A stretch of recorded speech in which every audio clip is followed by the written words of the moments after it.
और आप कहते हैं मुर्दे जिंदा कैसे होते हैं? ये हदीस पाक से साबित है। सुनिए, हज़रत अनस बिन मालिक रज़ियल्लाहु ताला अन्हु बयान करते हैं कि मैंने अंसार के एक करीबुल मर्ग बीमार नौजवान की अयादत की और वो जल्द ही वफात पा गए। यानी वो जिस टाइम अयादत करने के लिए गए थे वो उसी दौरान वो फोत हो गया। हमने उसकी आंखें बंद कर दी और उस पर कपड़ा डाल दिया। हम में से बाज़ ने उसकी माँ से कहा, इसकी वफात पर सवाब की तवक्को के साथ सब्र करो। उसने कहा, क्या मेरा बेटा फोत हो गया? हमने कहा हाँ। उसने कहा, क्या जो तुम कह रहे हो सच है?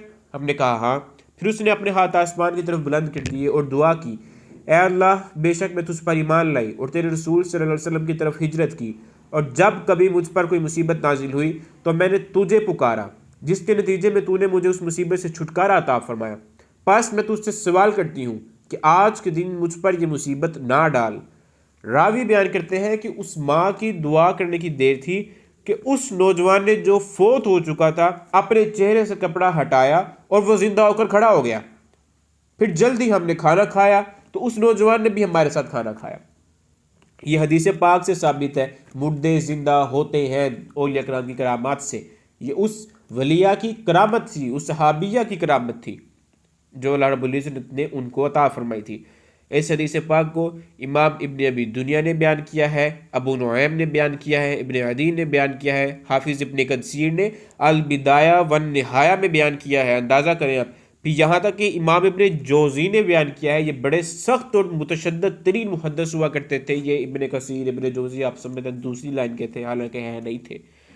अगली हदीस पाक सुनिए मुर्दे जिंदा होने की। हज़रत रिबई बिन हिराश बयान करते हैं, हम 3 भाई थे और हम में सबसे ज़्यादा इबादत गुजार, सबसे ज़्यादा रोज़ादार, सबसे ज़्यादा अफजल हमारा दरमियाना भाई था। एक दिन मैं शहर से मुतसिल एक गाँव की तरफ गया। जब मैं वापस अपने घर की तरफ लौटा तो उन्होंने कहा, अपने भाई की खबर लो, यूँ लगता है वो हालत नज़ा में है। बस मैं दौड़ता हुआ उसकी तरफ गया और जब मैं उसके पास पहुंचा तो उसकी रूह कफ़स से उनसरी से परवास कर चुकी थी और उसको एक कपड़े में लपेटा जा चुका था। मैंने उसके सर के करीब बैठकर रोना शुरू कर दिया। रावी बयान करते हैं, उसने अपना हाथ उठाया और अपने चेहरे से कपड़ा हटाया उस भाई ने जो फोत हो चुका था, और उसने कहा, अस्सलाम वालेकुम। मैंने कहा, ए मेरे भाई, मौत के बाद ज़िंदगी? उसने कहा, हाँ, बेशक मैं अपने रब करीम से जन्नत में मिला हूँ और मेरा रब मुझसे नाराज़ नहीं है और उसने मुझे ज़र्क बर्क लिबास पहनाया है, और जो कुछ तुम मौत के बारे में गुमान करते हो, मैंने मौत का मामला इससे बढ़कर कई गुना आसान पाया है। उसने ये 3 मरतबा कहा। फिर कहा, अब उसकी नसीहत सुनिए, क्यों उसने कहा कि मौत का मामला आसान है। नसीहत क्या थी, वजह क्या थी? फरमाया, ए लोगो, अमल करो, गुरूर में मुब्तला ना हो। ये भी 3 मरतबा कहा।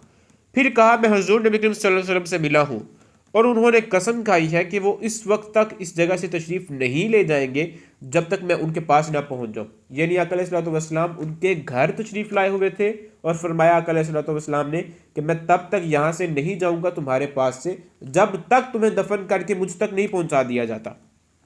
और फिर फरमाया कि बस जल्दी से मेरी तजहीज़ व तकफीन करो। फिर वो उन कंकरियों से भी जल्दी फोत हो गए जिन्हें पानी में डाला जाए तो तेज़ी से बैठ जाती है। रावी बयान करते हैं, मैंने कहा, जल्दी से मेरे भाई की तजहीज़ व तकफीन करो। इसे इमाम इब्न अबी दुनिया ने बयान किया है, अबू नुऐम ने बयान किया है, बेहकी ने बयान किया है, इब्न हिब्बान ने बयान किया है, इमाम नववी ने बयान किया है। ये मुहद्दिस है इमाम नववी, ये सारे मुहद्दिसीन हैं। इमाम ज़हबी ने बयान किया है, ये भी मुहद्दिस हैं। फिर उसके बाद इमाम इब्न अब्दुल बर ने बयान किया है, इमाम इब्न कसीर ने बयान किया है, इमाम हैसिमी ने बयान किया है। आप अंदाज़ा करें इतनी ज़्यादा अहादीस कुतुब में ये हदीस पाक आई है। और इमाम नववी ने शरह सही मुस्लिम में बयान किया है। फिर अगली हदीस पाक मुर्दा की जिंदा होने की सुनिए। इमाम अबू आसम ने अपने वालिद से रिवायत करते हैं कि मेरे करते हुए कहा, मेरे मामू पर हालत नज़ा तारी हो गई, सो हमने उन्हें एक कपड़े से ढांक दिया और गुस्ल देना शुरू कर दिया।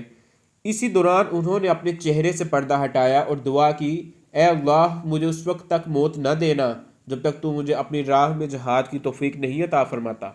रावी बयान करते हैं, बस वो उसके बाद जिंदा रहे यहाँ तक कि उन्होंने बातिल के खिलाफ जहाद भी किया। इस हदीस पाक को इमाम इब्न अबी दुनिया ने अपनी हदीस की किताब में बयान किया है। फिर अगली हदीस पाक मुर्दे की जिंदा होने की सुनिए। हज़रत अनस बयान करते हैं कि हम हुजूर नबी करीम सल्लल्लाहु अलैहि वसल्लम के पास सुफ़ा में थे कि एक औरत हिजरत करके हुजूर नबी करीम सल्लल्लाहु अलैहि वसल्लम की खिदमत अक़दस में हाजिर हुई। उसके साथ उसका एक बेटा भी था जो हद बलोगत को पहुंचा हुआ था। बस आपने औरतों को औरत के साथ मिला दिया, उसके बेटे को हमारे साथ मिला दिया। बस जल्द ही वो मदीना की वबा में मुब्तला हो गया और चंद दिन बीमार रहने के बाद अल्लाह ताला को प्यारा हो गया। हजूर नबी सल्लल्लाहु अलैहि वसल्लम ने उसकी आंखें बंद कर दी, उसकी तजहीज़ व तकफीन का हुक्म फरमाया। सर जब हमने उसे गुस्ल देने का इरादा किया तो आका अलैहिस्सलाम ने फरमाया, ए अनस, इसकी माँ के पास जाओ और इससे इसकी मौत की खबर दो। लिहाजा मैंने जाकर उसके बेटे की वफ़ात का बताया। वो आई और आकर उसके कदमों के करीब बैठ गई और उन्हें पकड़ लिया और ये दुआ की, ऐ अल्लाह, मेरी इस मुसीबत की वजह से बूतों के पुजारी को खुश ना कर और ना ही मुझे इस मुसीबत से दो चार कर जिसकी मुझ में हिम्मत नहीं कि मैं अभी हिजरत करके आई हूँ, मेरा बेटा मर गया तो जो बूतों के पुजारी मुशरिक हैं वो ताना देंगे। तो फिर रावी बयान करते हैं कि खुदा की कसम, उसने भी अपना कलाम ख़त्म भी नहीं किया था कि उस लड़के ने अपने कदमों को हरकत दी और अपने चेहरे से कपड़ा हटा दिया। फिर वो हुज़ूर नबी सल्लल्लाहु अलैहि वसल्लम की विसाल मुबारक और अपनी माँ की वफ़ात के बाद भी ज़िंदा रहा। इस हदीस को इमाम बहकी ने बयान किया है।